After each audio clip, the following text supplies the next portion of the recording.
Good morning, Breakfast with Bacon. I'm Dr. Christine Bacon, and I have a guest today, someone who you've heard before on my Breakfast with Bacon radio show, but you've not yet seen before on my Breakfast with Bacon YouTube show. It is Mr. Hudson Byblow, and he is a most humble man. So I am limited to a very small bio because I love him, but I do want to make sure you know some of the things about him. But he is a speaker, and he has also worked with Ascension Press, and he is also on one of the Lighthouse Catholic Media CDs. Do you know what the title of one or some of those CDs are?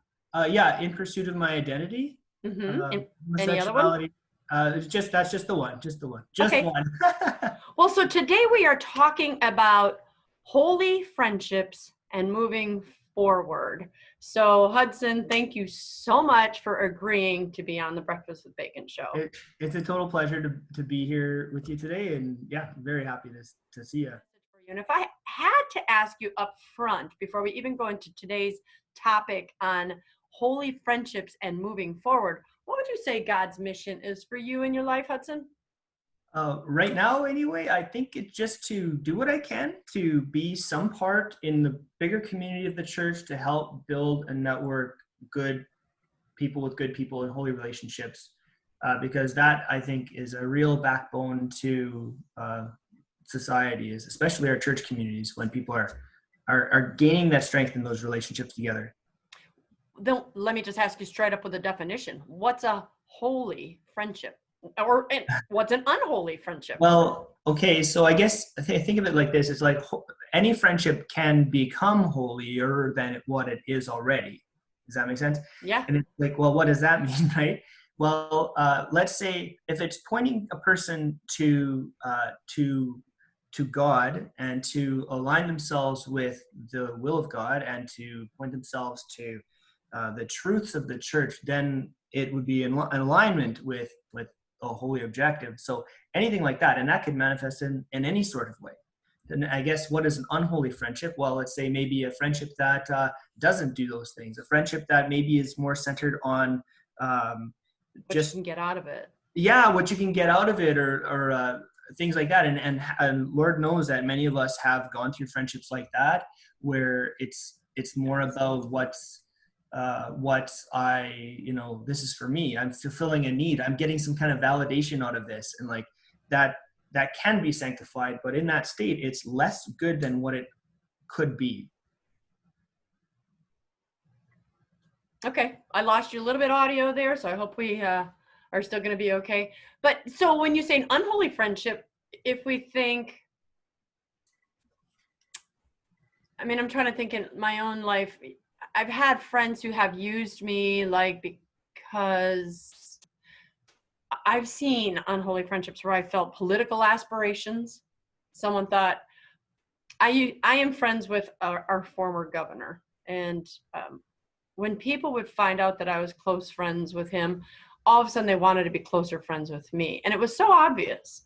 Oh, well, and they'd bring up his name in the conversations. And fortunately, I felt as if I was able to see through some of that, going, well, they obviously don't want me. They want what I can offer them. So that's, I think, one example, right, of an unholy friendship.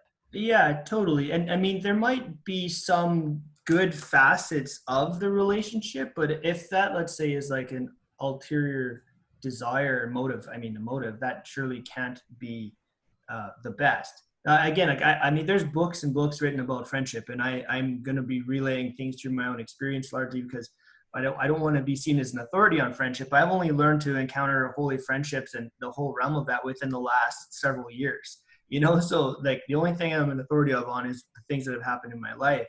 But I've experienced exactly what you said. It's like, well, maybe these people they're befriending me because they are getting something out of this, or that something might not be material. It could be something like they're satisfying their need to escape themselves, like I did. I went and had friends because they would distract me from me having to face things in my own life, and like I understand the need sometimes to enter into relationship with people where it is a nice way to have a relief from, let's say, the things that you're dealing with. But if that's a long-term thing and it's not about a personal growth journey, where you become a better person in light of the virtues upheld by the church and taught by the church, then it's less good than what it could be. Well, so let's just go right into what maybe we're alluding to, because you're a man who has struggled with same-sex attraction in your part of your story in your past, and maybe even still struggle with the attractions, but also with transsexual inclinations. So these are part of your story, but I'm going to guess attached to them, there were some unholy friendships based on things maybe people wanted from you. And a lot of times if we think of those kind of relationships, we want to feel loved, we want to feel valued.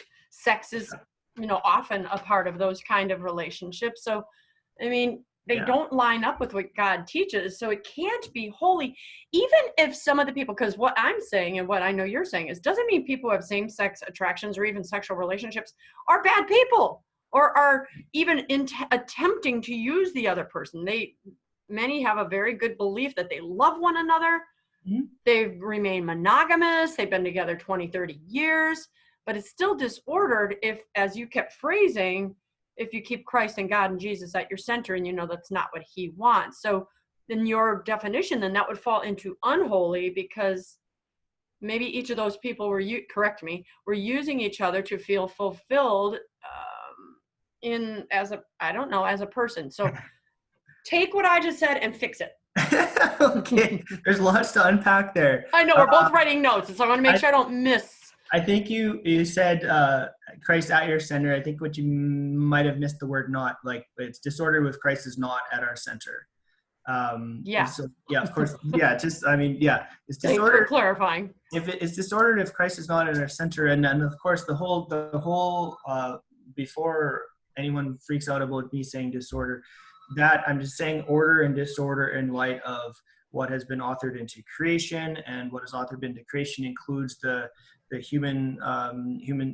Sexuality, right. What's part of that is sexuality, and that's simply a snapshot on the time. It's not talking about feelings or which are real feelings. It's not talking about relationships or the real relationships. It's talking about what is written. If time stopped and we could look at what was written into creation, there's where we find order, and we find the order of actually, this comes to the definition of chastity, which includes this successful integration of sexuality, by the way, which has to do with rightly ordering.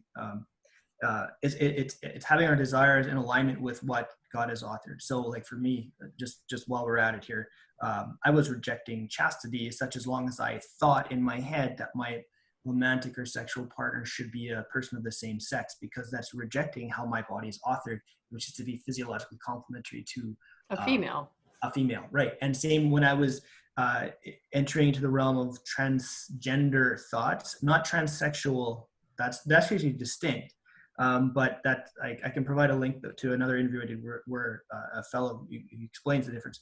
But when I'm there, I'm rejecting myself as a male, so I'm also rejecting successful integration of sexuality. So both those things are unchaste, although there's many ways to be unchaste. Sorry, I just had to get that out there. I'm glad you did. And there's one more thing too. You mentioned at the beginning is that struggle, you said it twice. I never felt that I ever struggled with same-sex attractions. Most people that I've talked to don't feel that they struggle with it. It's just something that is. They might, I struggled with chastity. I struggled with self-control. I struggled with feeling like I could get past the wall of shame that I put myself in, which prevented me from developing holy friendships. I struggled with friendships. Wow, there's a big one, And I remember seeing a video of someone online was saying, the video was like, I have no friends. And they had like 3 million views in like no time and like hundreds of thousands of comments. And it's like, there's an epidemic of a lack of friendship that's happening right now. And for me, a lot of it, as I'll go back to the story, it had to do with, I didn't feel that I was worthy enough to be loved as a friend because I lacked the confidence in myself. And so that put me on this cycle of pursuing validation, like maybe if I just did this or that or this, then they'd love me. And then when I was in my teens, I did a lot of stupid things because, well, maybe these guys will approve of me and I'll fit into their group if I do this and that. And that took me all sorts of stupid places.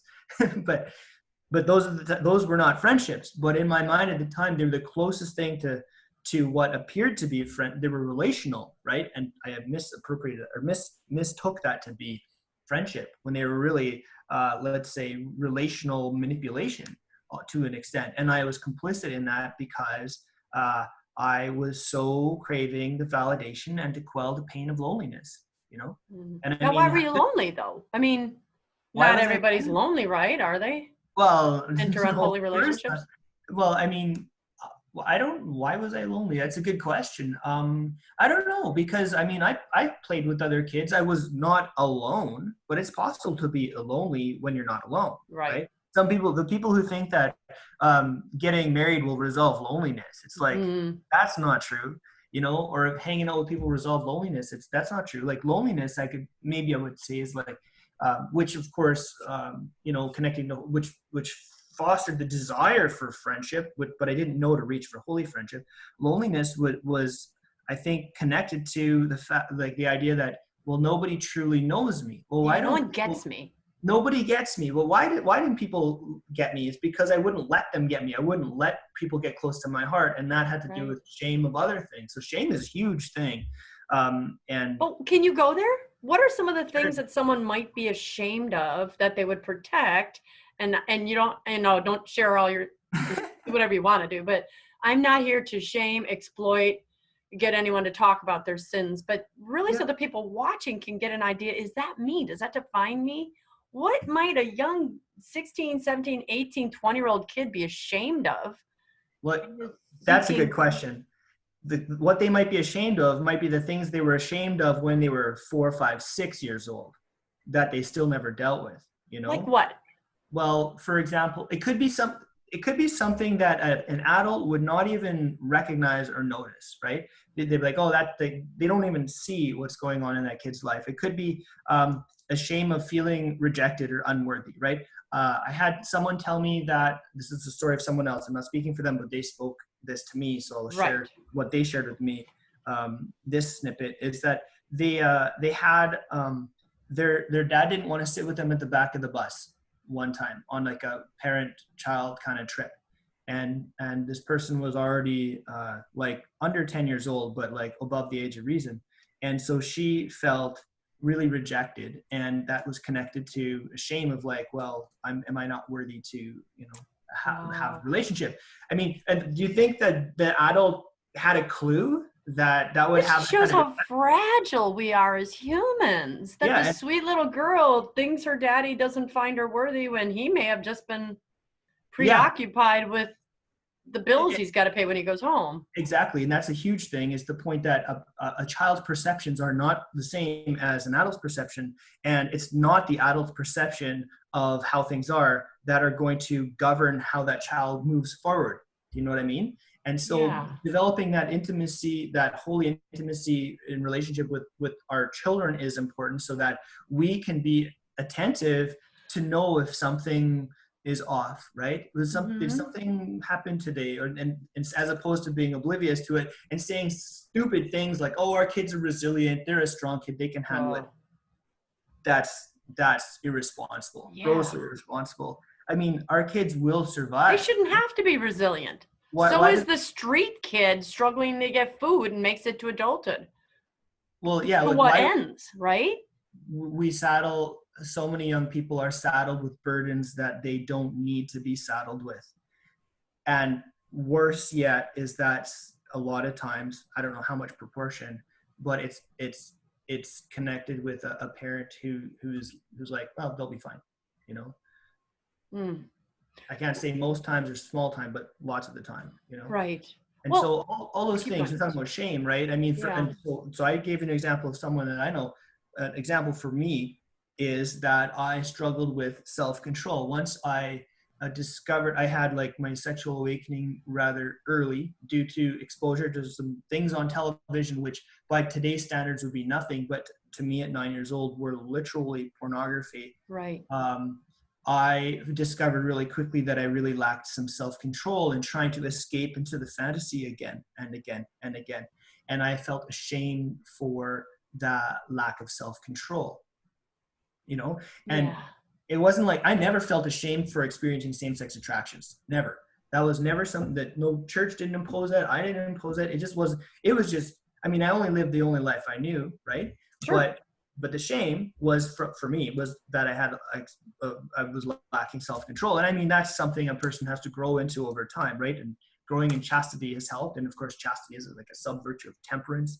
It's like, if I can't handle having like only one bowl of my favorite sugary breakfast cereal, and if I have like 5 bowls of that, like I know that I'm going to collapse in other areas. You know I what I'm can only saying? have one bowl. No, I mean, I'm saying, I'm joking, but you're you know right. what It's a we have to small have things, control. Yeah, some right? small thing. So shame, anyway you slice Well, it. you have Shame, people who have heavy weight and they actually carry shame for that very reason. Why yeah, that? Why can't I lose weight? Why do I let that food control me? I'm a loser. I'm an awful person.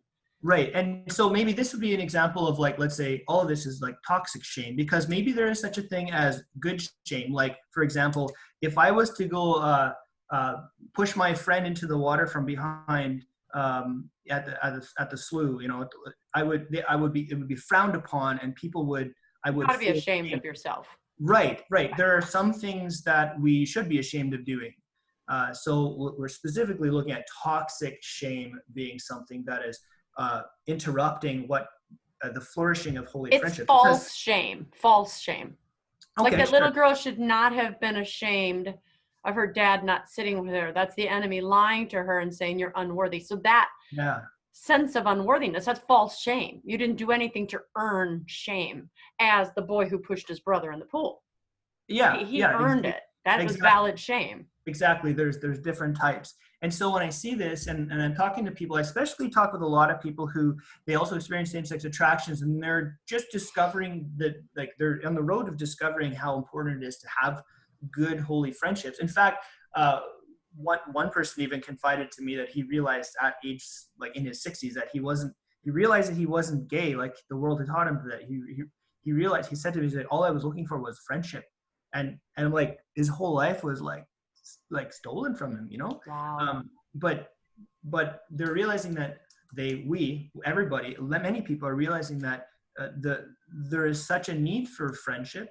And so as I talk with these guys, that's one of the things that comes up, is that there was something that got in the road of them, and just like me, of entering into a healthy relationship with people, and particularly of the same sex, which of course, well, in my case, that created such a longing to be around and to be with and to learn from, you know. But it, with that shame, I mean, um, the solution is to look at ways to get past that shame. But getting past shame doesn't, I mean, God can wipe it out any second, but, you know, he allows us to cooperate with him, right? Yes. But if we don't have a good brotherhood to cooperate with and to grow from, then we don't get our jagged edges worn down and smoothed out. We don't get ideas outside of ourselves brought to us, right? Because when you're in shame, you're isolated, and isolation kills. Mm-hmm. It just lets you swirl in your own ideas. And all of that stuff is counter to the development of flourishing in who God created you to be, you know? So my guest today is Hudson Byblow. He's my friend first. He's an author. He's a speaker. And we are talking today about holy friendships and moving on. And I really want to point out, as you said that, I know, like the 2 of my shows I've done, I bring my own book up here, right? These super couples. I interviewed these extremely happily married couples to find out, because I was in a troubled marriage, to find out, was it accidental that these guys are extremely happy, or was there a formula? So I went and I interviewed about 50 couples formally, probably even more than that informally.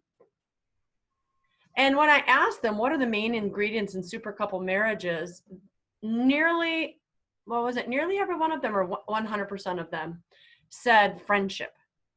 You have to be friends first. And so when you're talking about kind of like this unholy friendships versus holy friendships, even in marriages, you know how many people have sex and they have this passion, and even if they don't bring it, like, oh my gosh, you're the one, and they marry this person thinking you're going to meet all my needs, And yet things went so fast, or they were just so focused on the sex that they never had time or made time to develop the friendship, something apart from sex. What if, this story I know from a preacher friend of mine, he had a man, his wife was in an aqua lung. I think that's called an aqua lung. But anyway, she had difficulties, so she had to stay in this metal lung to keep her oxygenated for like the last 10 to 15 years of her life. And he stayed by her side till the end, but they couldn't have sex because she's in this lung and he's not. So if sex or physical relationship is the only thing that's part of your relationship, then what do you got? And so the friendship, he's like, this is my wife. And so you get to know what's inside someone's head. Who's Hudson Byblow, right? Who's Christine Bacon? And when I know who you are, warts, birthmarks, beauty, and all, do I still choose to give you minutes of my day, time out of my life, the Christmas card, the birthday card, the latte, because you are important enough for me to be there for you and you to be there for me? That's a holy friendship. You know what I mean? So what I learned from those couples is extreme happiness. I mean, they just were so happy with that person because they had learned to put their friendship in the right place as well. So what you're speaking really is bigger than I think people watching the show might think. I mean, friendship's at the foundation. When I started learning about holy friendship, I think it literally like rerouted my life. And this is like, and I finished reading a book only last November called called Spiritual Friendship. And it's one of those Christian classic books. It's kind of a dialogue between two people. There is no going back to the days before that. Like for me, it was absolutely mind blowing. Even learning about expectations of friendship, because I mean, especially in the social media age when, the word friend has been hijacked to mean like hardly known acquaintance at best, right? Right. What is a real friend? Someone who saw a picture on my page and that's friend. not a friend, And this book talks about, how people will have, like, we would be blessed in our lives if we had just even like 2 or 3 or 4 like true friends. That would be a huge blessing. So this idea that I've got lots of friends, I know 100 people at school, but do you really have friends? Now, I don't know if that's the best thing. Like, I mean, challenging that idea to a young person would be a delicate thing, right? Oh my gosh. But the idea is like, well, what is a friend? And I remember talking about this one time with somebody. It's like, well, if kids only realize that if they were able to sniff out like validation seeking behavior, and say, watch out for that, gosh, don't enter into a romantic relationship if this is on the sense. If they were able to sniff out that validation, or someone's using you because they're terribly lonely, or someone's trying to control you so that they have a sense of control because they've got some issues to work on. If all these things were realized, then a lot of false friendships would be prevented.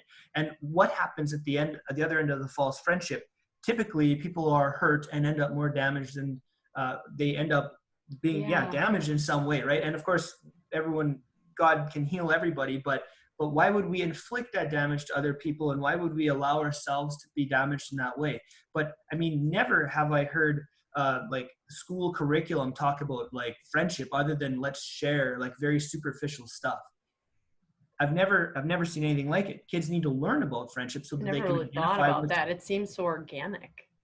Seems like friendship would be organic, but you're right, maybe it's not. There is, I mean, organically, look what else happens organically. People gravitate to friendships, utilitarian friendships. Well, we both work on this project, so we're friends. Well, not really. You have a common interest and you get along good and you can work together and do You have a common goal. And when the goal is met, you've completed the project. Are you necessarily going to care about each other as a human?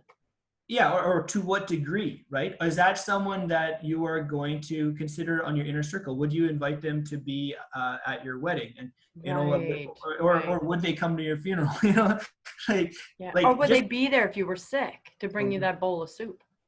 That's maybe the bigger one. Would they be there for you? And I mean, we can burn up a lot of time speculating like this person would and that person, but I don't think we're called to do that. We're called to just be strive in holiness, strive to be the best version of ourselves, so that we will attract other holy people who are striving for holiness, and kind of build that network of holy friendships through first and foremost working on ourselves, right? I think that would be the best. But I mean, that's a hard thing to do because everyone is, I would say it's probably kind of true. It's like we only live the life that we know how to live, and we all practice our faith in as much as we know how to practice the faith. And so we know that we fall short, of course. But it takes kind of exposure to the beautiful, attractive, holy example to make us want that for ourselves. We have to be exposed to it in a way that says, we want that. I want to live that joy. And when that happens, and then the friendships that can arise out of that the newfound sense of purpose and awareness of self, I think that being rightly ordered changes everything. Every relationship in a person's life is impacted by that. And maybe what might not have been a holy friendship before can become holier. Or maybe someone recognizes and says, this other relationship I have here, well, this is not good for me. This is not good for either of us, and it needs to end. And on that note, it seems to be that I'm like, okay, so as a trauma survivor, I don't know if I mentioned, I was molested by a man. I had forgiven him. I had learned to, this is when I was a teenager, I learned that I had a tendency to desire to control things, because then I would never be not in control again and receive that. No one would do this to me because I'll be in control of what people do to me. Right, exactly. But to be in control also means that, like, well, I'm in control of my relationships, and I don't want to let go. Okay, so in that trauma cage, a person builds up around themselves. I'll speak from my own experience. We desire what's familiar and comfortable, because then we know, and it's predictable. We know what's going to happen, so therefore we have control, right? But as soon as you have to change what is comfortable, that's like an assault on my safety net, And if I'm a traumatized person and my safety zone gets popped, I'm going to freak out, and it's not going to be good. It's going to be angry and lashing out. And I wonder how much that is connected, or to what degree is that connected to people not letting go of toxic friendships. Because if you let go of toxic friendships, maybe your world is going to kind of collapse, but maybe it needs to collapse. Right. To be built back up into a clear-sighted, freeing choice to choose, really those that are more healthy. You know what I mean? Yeah. And I mean, everybody is guilty of this to some degree, is preferring that which is more comfortable, right? Well, the problem Amen. Oh my gosh, yes.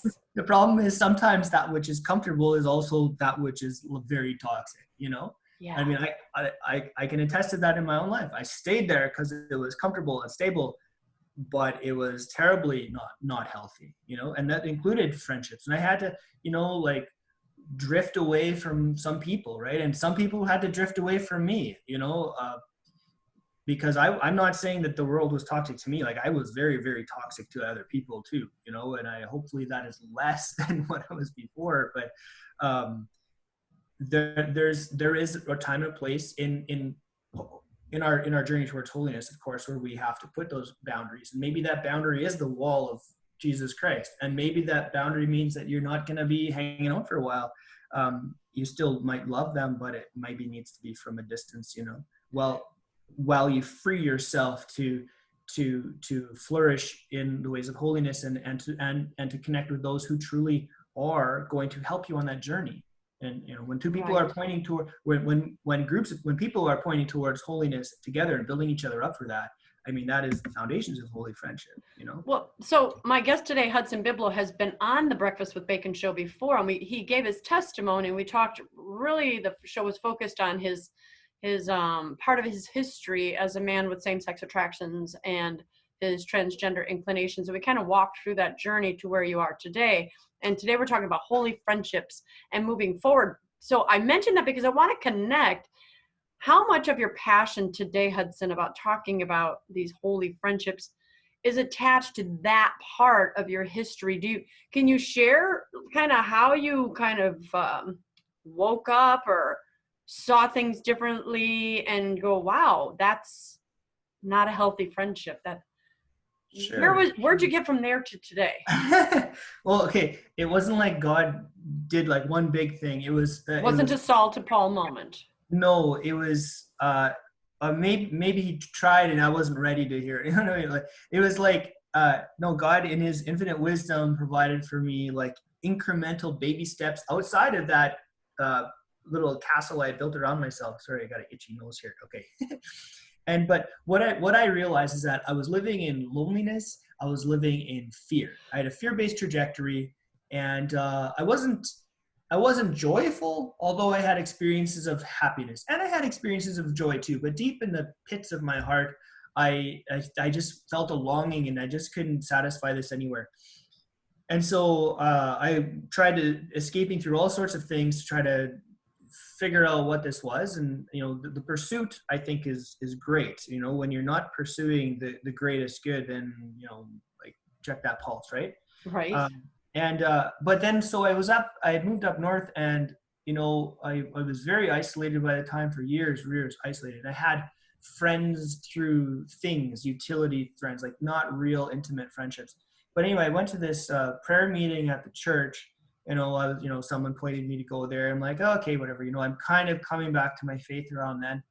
And but these people just radiated. There's about like 8 guys, and they were all a little older than me, but they just radiated a peace, and I didn't have that peace in my heart. And I'm like, that's it. I want that. What they have. I want what they have. And I was like, well, in the logic, if I want what they have, maybe I should like look at what they're doing.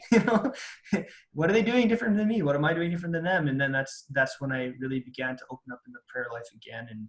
And there was a lot of healing. Like I didn't even know that I didn't trust men at the time. After being molested by that man, that was a huge wound, a trust wound that opened up. I didn't know that I had pushed men away. It was when Facebook came out and someone pointed out to me that I had like mostly girls on my friend list. I'm like, yeah, haha, whatever. And I went and checked it out, and they were right. And then I realized that I don't know how to even relate to men to even be real friends, let alone Facebook friends. Right. And so it was just so many incremental things, but it really started with a lived example of people who were living with true peace and true joy. And I would think this was the first group of people that I found that was striving to live the Catholic life through the lens of virtue, as opposed to just like what I had always interpreted before was just people doing Catholic looking things, right? Because we know Catholic looking things is not a measure of where someone's heart is. I mean, a lot of people have done very going bad to church, things, praying the rosary, horrible things, yeah, right? And being unrepentant, right? That's different than someone who's like, going to church, praying the rosary, and has a relapse or something, and who's deeply repentant and who's striving to correct his life to the truths of the church, to the truths upheld by the church. So the lens of virtue. That was the beginning. I think I didn't understand anything about the church in terms of virtue, and I hardly stood anything about the church in terms of behavior other than be good, which, I mean, I went to Catholic school in the 1980s, and I drew a lot of art projects and colored pages and stuff like that. And I learned how to share with friends, and that was about it. There was no connection to history. The teachers cared, and we learned about Jesus. I know that, but it was a product of our times. Where I was like, why am I here? Like, why would I bother like making this a priority in my life, right? And it took till I hit a rock bottom, followed by rock bottom, followed by rock bottom, and so forth, before I realized that I needed more than what the world could give me. And then that was right before I moved up north. And thank God that I moved out to this isolated town where I was no longer distracted by the hundreds and hundreds of fake friends, or no, that's not even the right way of putting it. People that I interpreted to be friends who were a lot unholy friendships. Well, yeah, lots of them were definitely unholy friendships. I'll put it that way. Lots of them were, but they were certainly not helping me grow in holiness. And that wasn't their fault. That was my fault. Because it doesn't matter. But is there a middle group? You got unholy friendships and holy friendships. Is there anything in the middle? Because I would say it's one or the other, right? Yeah, I forget who said it, but it's the idea that in the spiritual world there's no middle ground. Like that's my point. in the virtue development, like you're either growing in virtue or you're backsliding. Right. And so I had groups that would backslide, and then suddenly I'm in this town. I'm away from all these people who are distracting me from looking in the mirror to make sense of myself, because I was So using unholy. So I it's was unholy being friendships. I was being the unholy friend, because Okay. I was using people for escapism, so I didn't have to look in the mirror and face the mess Yeah. that I had become, right? And all those distractions were gone, and I was like, oh my gosh, it's just me and God and the quiet of this night. Like, I need to be able to be at peace with myself, otherwise I'll go crazy, right?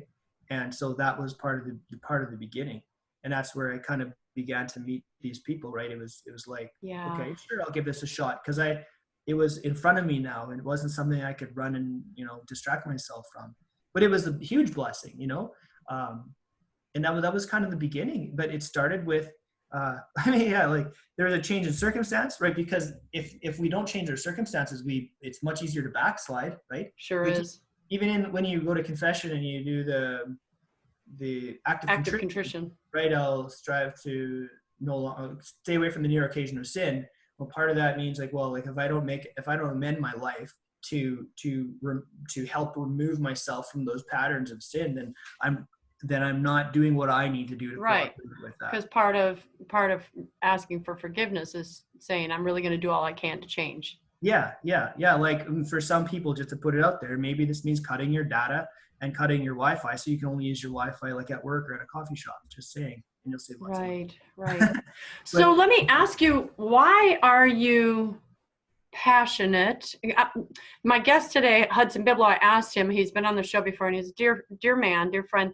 And I said, what can we talk about? I love your writing, and I've read the articles that you've put out. And so you said, holy friendships and moving on. So is it fair to say, A, that you're passionate about that right now, and B, why? Yeah, I'm passionate about that, I would say. And I think the reason is because I've seen the good fruit in my own life.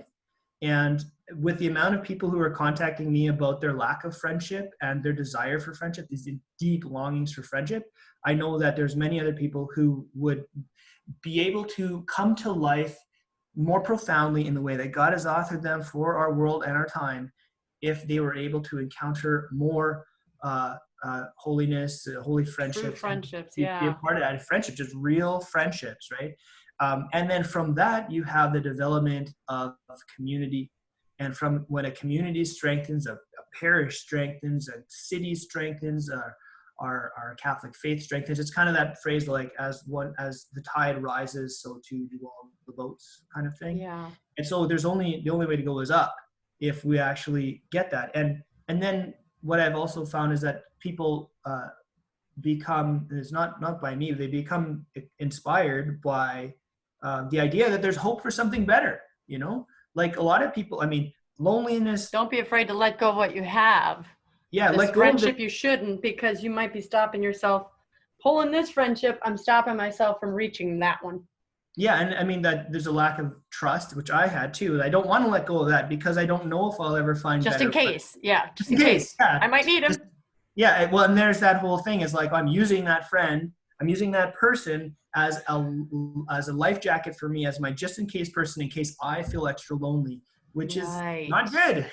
That's when you look in the mirror and say, wow, I need to check myself here. What keeps coming to mind when you're talking, because I teach college courses over at the university here, 40,000 students at an urban university, and how many kids have these hookups? And hookups have specific rules to them. I don't know if you know that, but the rules are that you can know their last names, it's fine, but one person, if you catch feelings, it's your fault. You're the problem, not the person who is able to do it just as a sexual act. And then when the act is completed, you must sneak out of the person's apartment or house or car or whatever before they wake up, so that you don't have to define the relationship. So they not only try not to call them relationships, then they switch to try to call them friends with benefits, but they don't like the word friends, so they started calling them situationships, because it's a situation, right? So they're having a hard time defining that, which is so intimate. And I've had mostly females, I've had men come to me too, but mostly females that are crying about exactly what you're talking about. They crave something, they freely give something, but they end up feeling dirty and used, and everything that they sought is still unmet. These are such unholy, I can't even call them relationships, right? But that's what they are, because you're relating to someone in a most intimate way. And I think this is what you have to offer.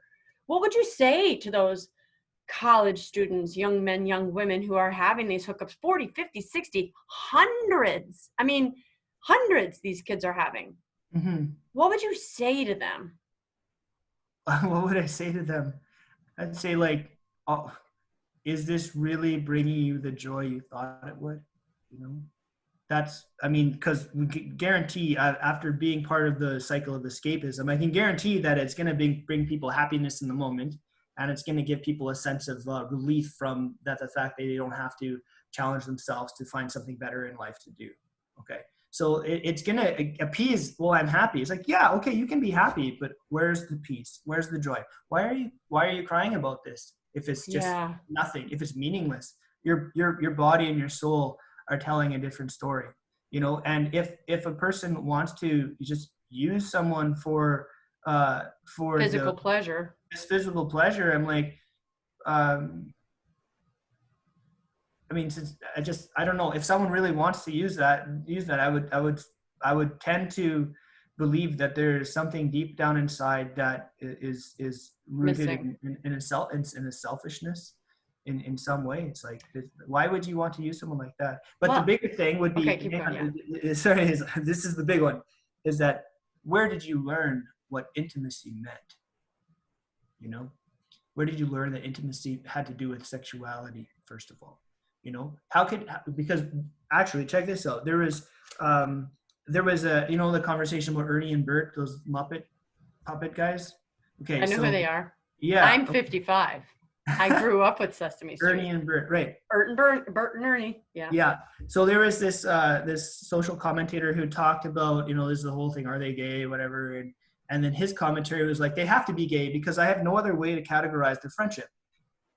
Wow. And like, this is published, this is on the internet and everything like that. Wow. You can't just say good, intimate male friends? He has no idea that exists. But does that not point to something greater, like not greater, but broader in our society? People don't know what intimate relationships look like. They don't know that I should have intimate relationships with males. Right. But intimacy does not equal sexual. It does not equal romantic. That's has right. to do with intimately knowing someone. How do you think that every one of those girls that was crying to you would, if you said, do you wish that someone took the time to intimately know who you are? They would probably. I did ask them, and they all said yes. I did ask them. But our world is depriving our young people, especially, from becoming aware of the beauty of true intimacy. Yeah. I've seen people look at the Bible and the relationship that Paul had with Timothy. You know, he was the older man and and he spoke of his deep love for Timothy, like he spoke of love for no one else apart from Jesus. And so I've had people go, oh, they must have been gay. And they're just, I'm like, why? Are you saying men are incapable of loving men? Shame on you. Because then that's also the problem we've had with these commercials on so-called toxic masculinity. What's toxic about being manly and strong and providing? But that doesn't mean I am unmanly if I have intimacy and compassion. Right. And I'm able to say, because every woman I know would kill for her man to say something very intimate, like, you are a treasure to me and you are just an amazing woman. But so many men can't do that because they're afraid that they'll be categorized as pansy or weak.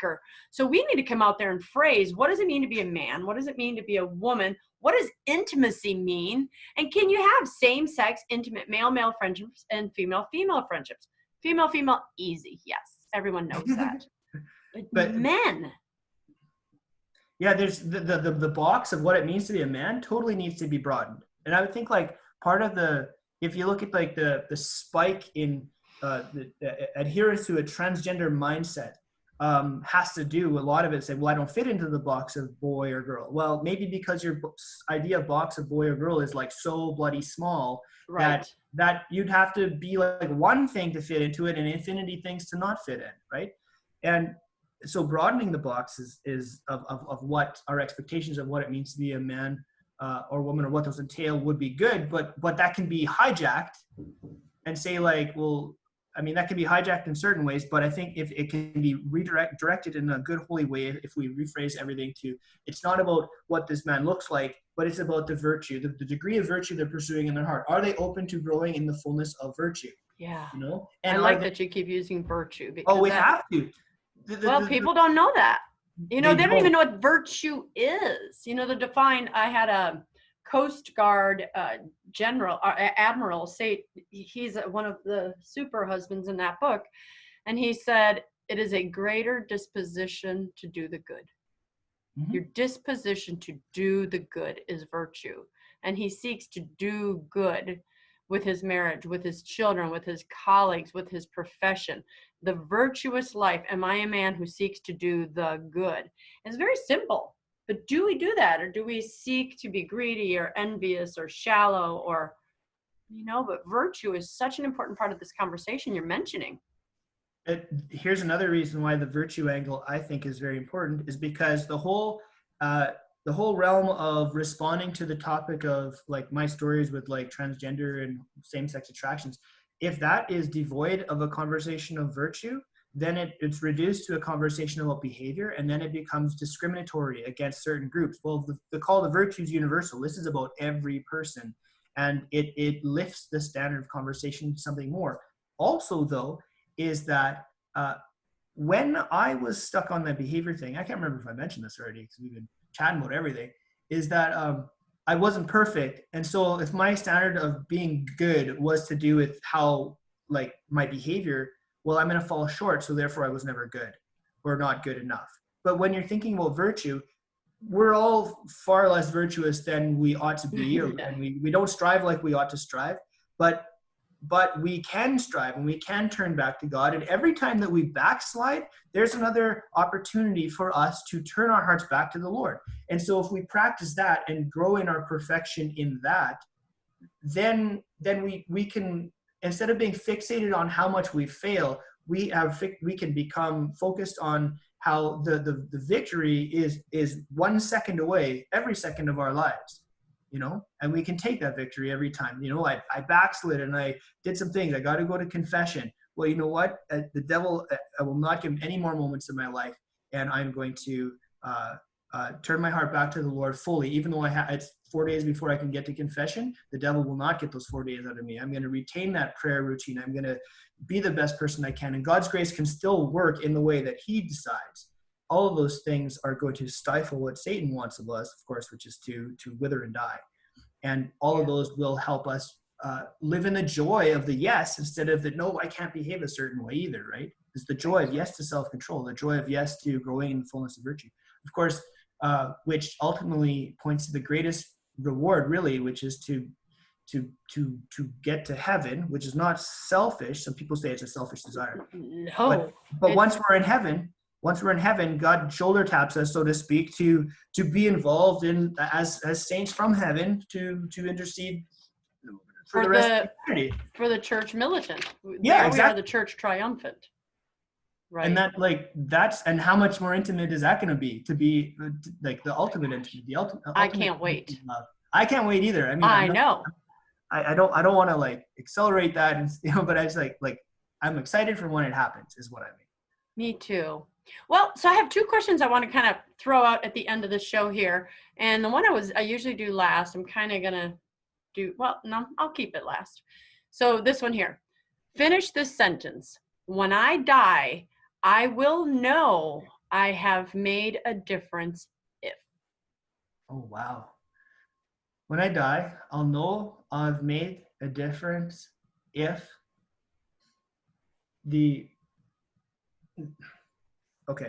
ripples of love that I've tried to put into this universe are evident within the universe through the means of, hopefully when I'm in heaven, seeing other people walk through the gates of heaven and greeting them there, knowing that they got there because of an after effect of the ripple of love that I tried to give here on earth today. Yeah.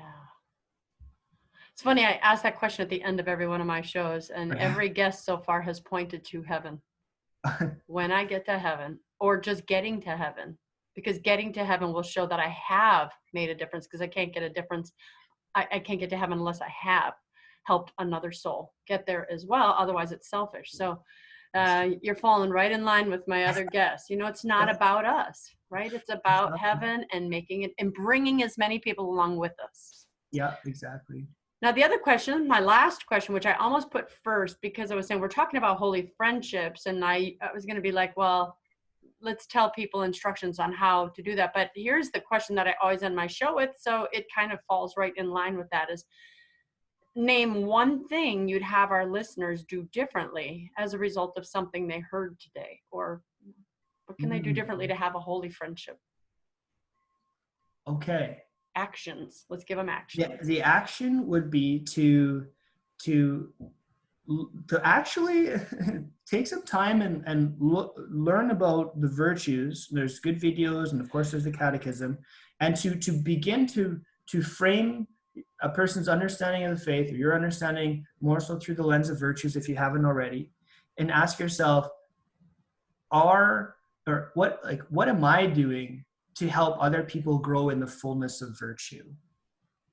What am I doing to help people grow in the fullness of virtue? Because if you're doing that, you'll help them become better friends with the people in their circles, and you'll become a better friend as well.